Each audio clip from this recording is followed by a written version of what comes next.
Nah, ini kita akan masuk ke topik berikutnya, yaitu mengenai pembahasan rangkaian listrik. Nah, rangkaian yang akan dibahas adalah rangkaian DC atau arus arah.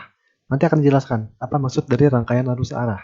Nah, pertama-tama kita akan belajar dulu mengenai besaran-besaran yang terlibat ketika kita akan membahas rangkaian listrik. Yaitu ada arus, ada tegangan, dan ada hambatan. Oke, kita masuk dulu pertama-tama dari arus listrik. Oke, jadi secara sederhana, arus listrik itu artinya adalah muatan listrik yang mengalir. Jadi misalnya dalam suatu kabel listrik, kita melihat ada muatan mengalir, gerak dari satu titik ke titik lain, maka itu disebut dengan arus listrik. Oke, dan secara matematis, itu nanti seperti ini rumusnya. I sama dengan dq dt. Ini artinya adalah laju aliran muatan listrik. Seberapa banyak muatan listrik yang mengalir per satuan waktunya. Jadi makin cepat muatan listriknya mengalir, berarti arusnya makin besar. Kira-kira kayak gitu. Nah, di dalam rangkaian listrik, itu bagaimana cara menghasilkan arus? Tentunya kita perlu sumber tegangan. Jadi misalnya bisa kita lihat di sini, kita punya rangkaian listrik, ini ada sumber tegangan. Misalnya baterai, yang paling gampang. Sebenarnya bisa yang lain, bisa aki atau generator atau yang lain. Oke, ini baterai, ini ceritanya komponen listrik, misalnya lampu lah gitu ya. Arus listrik itu definisinya adalah dia akan keluar dari kutub positif baterai. Nah, ini kayak gini nih. Yang akan ngalir terus muterin si rangkaian, nanti masuk lagi ke kutub negatif baterai. Ini I. Itu jadi definisi arah arus listrik. Dan tentunya rangkaian listriknya harus nyambung. Nggak boleh ada yang putus. Jadi misalnya kayak gini nih, ada yang putus satu, arus nggak akan ngalir. Jadi harus nyambung ya kabelnya. Itu disebut juga dengan rangkaian tertutup.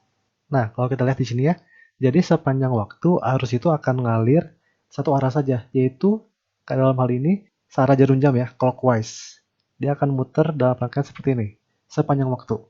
Itulah yang disebut dengan rangkaian arus searah, atau bahasa Inggrisnya direct current, atau disingkat DC, gitu. Jadi nanti di topik ini, kita hanya akan belajar rangkaian listrik yang punya arus listrik selalu sama.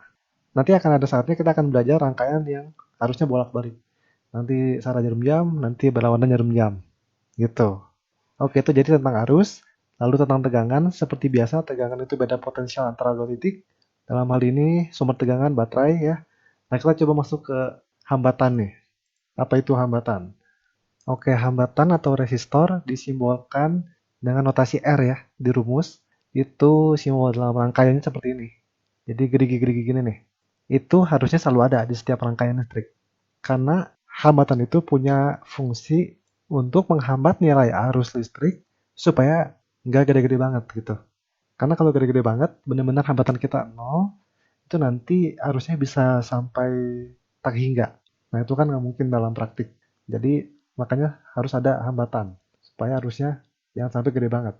Oke, secara geometri, bagaimanakah bentuk dari hambatan? Nah, bentuk hambatan itu sebenarnya macam-macam, tapi ada satu bentuk yang kita bisa hitung rumusnya nih, yaitu adalah bentuk kawat atau kabel lurus. Nah, misalnya seperti ini nih. Kita punya kabel konduktor yang bentuknya memanjang nih ya. Dia punya panjang L dan dia punya luas penampang A. Dalam hal ini berarti penampangnya berbentuk lingkaran. Nah, dia punya hambatan nih. Sepotong kabel ini dia punya hambatan, yaitu R. Dan rumus R-nya itu adalah ini, Rho L per A. Apa itu Rho? Rho itu disebut dengan hambatan jenis. Jadi ini suatu sifat dari si bahan konduktornya. Jadi biasanya kan kabel dari tembaga ya. Nah, dia punya Rho sendiri tuh. Kalau kita kabelnya ganti jadi nikel gitu, dia punya Rho yang berbeda. Gitu. Jadi ini adalah sifat bahan dari si hambatan itu sendiri. Oke, itu tadi tentang hambatan ya. Nah, kita jadi punya tiga arus tegangan hambatan. Apakah ada hubungan antara ketiga variabel ini? Jawabannya tentu ada. Dan ini akan nanti jadi dasar dalam rangkaian listrik. Jadi kalau misalnya kita punya resistor R, kita aliri arus I di ujung-ujung resistor, itu nanti akan muncul tegangan. Akan ada beda potensial. Jadi kalau kita ukur pakai voltmeter, di antara ujung resistor nanti akan ada tegangan. Nah, ketiga besaran ini dihubungkan dengan suatu hukum yang disebut dengan hukum Ohm. Jadi hukum Ohm mengatakan bahwa tegangan di ujung-ujung resistor sama dengan I kali R. Sebanding dengan arus, sebanding dengan hambatannya. Jadi ini hukum yang sangat simpel. dan nanti akan sering digunakan ketika kita menganalisa rangkaian listrik. Ini adalah hubungan dari ketiga besaran ini. Oke, kemudian kita punya simbol lain nih yang mungkin juga akan nanti muncul.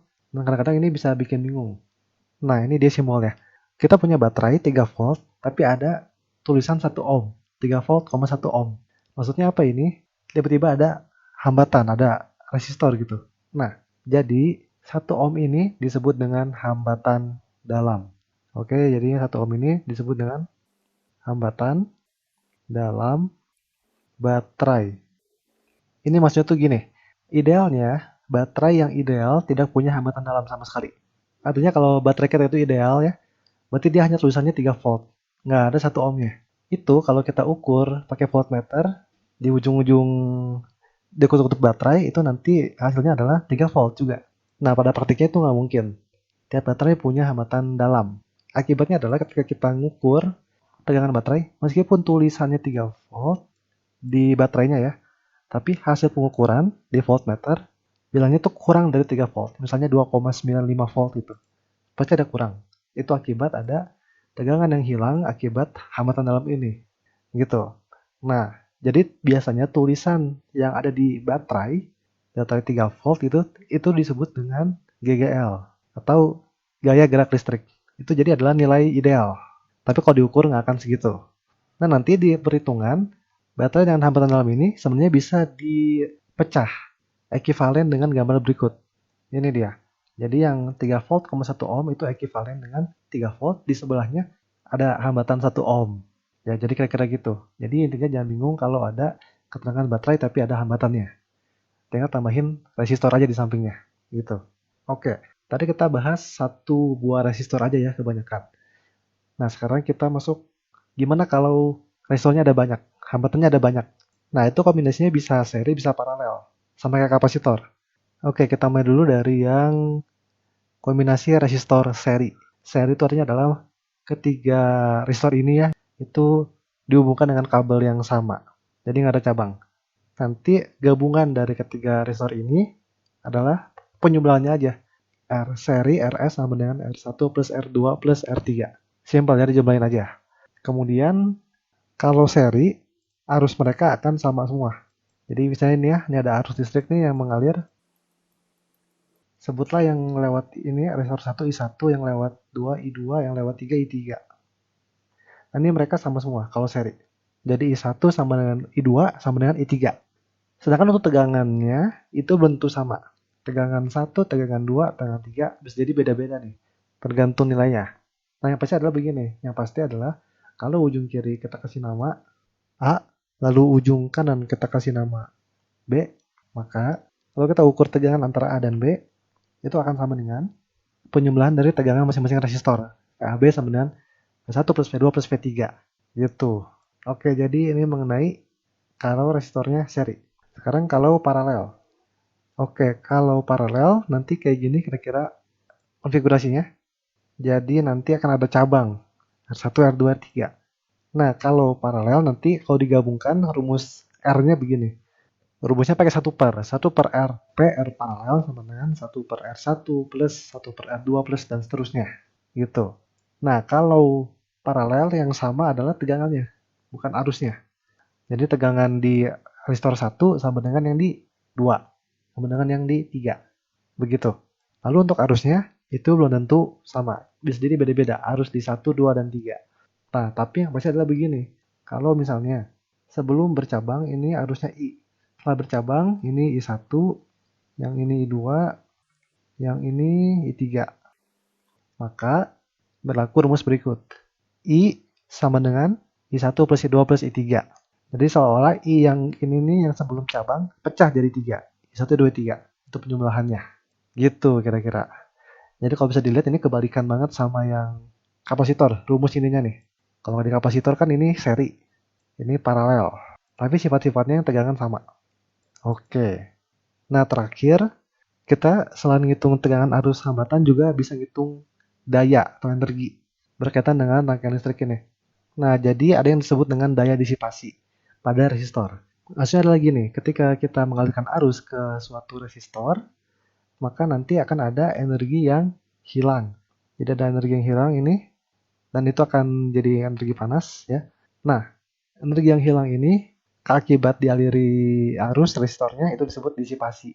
Nah, apa rumus daya disipasi? Itu sangat simpel, yaitu ini, P sama dengan daya sama dengan I kuadrat kali R, atau ini P kuadrat per R, atau V kali I. Jadi antara tiga variabel itu, V atau R. Sebenarnya cukup hafalin satu rumus saja, sisanya tinggal pakai hukum Ohm. Yang ini, nanti pasti dapat hasil lainnya. Oke, jadi itu tadi daya disipasi. Ini daya. Nah, kalau ngitung energi listrik gimana? Kalau ngitung energi listrik itu bisa dari daya. Daya itu kan energi per waktu. Jadi energi daya kali waktu. Jadi energi listrik kita simbolkan W gitu ya, sama dengan daya dikali T. Jadi tergantung berapa lama arusnya ngalir. Makin lama arusnya ngalir, berarti energi yang terbuang dari resistor ini akan makin gede juga. Gitu jadi. Oke, jadi tadi adalah penjelasan mengenai variabel-variabel yang terlibat di dalam rangkaian listrik. Nanti untuk penyelesaian soalnya, nanti kita akan lanjutkan di video berikutnya ya. Oke, kalau gitu, sampai jumpa di video berikutnya. Terima kasih.